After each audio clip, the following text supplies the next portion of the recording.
টি-20 বিশ্বকাপ জিতে ইতিমধ্যেই দেশে ফিরেছে ভারতীয় ক্রিকেট দল। মুম্বাইয়ের ওয়াংখেড়ে স্টেডিয়ামে টিম ইন্ডিয়াকে বিশেষ সম্মান দেওয়া হয়েছে। ভারতীয় ক্রিকেট দলের হাতে 125 কোটি টাকার আর্থিক পুরস্কার তুলে দেওয়া হয়েছে। সে কারণে গোটা দলকে মঞ্চে ডেকে নেওয়া হয়েছিল। সেখানে প্রত্যেকটা ক্রিকেটার নিজেদের বক্তব্য জানাচ্ছিলেন। বিরাট কোহলিও নিজের বক্তব্য জানিয়েছেন, নিজের অনুভূতির কথা জানিয়েছেন।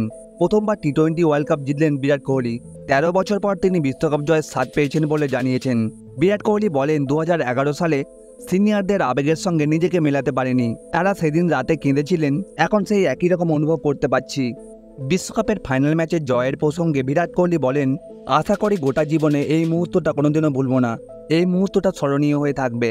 এরপরে জসপ্রীত বুমরাকে নিয়ে প্রশংসা করে বিরাট কোহলি বলেছেন, ভারতীয় দলের এই জয়ের পেছনে ওর অবদান সবথেকে গুরুত্বপূর্ণ ছিল। শেষ 5 ওভারের মধ্যে যে 2 ওভার ও করেছে সেটাই এই ম্যাচের পার্থক্য করে দেয়। বিরাট কোহলি বুমরার প্রসঙ্গে আরও বলেন, গোটা দেশের কাছে একটা উপহারের সমান এই জসপ্রীত বুমরা। ওর মতো বোলার একটা প্রজন্মে একবারই আসে। বুমরা আসলে গোটা বিশ্বের অষ্টম আশ্চর্য। আমরা সত্যি ভাগ্যবান ওর মতো বোলারকে আমাদের দলে পেয়েছি।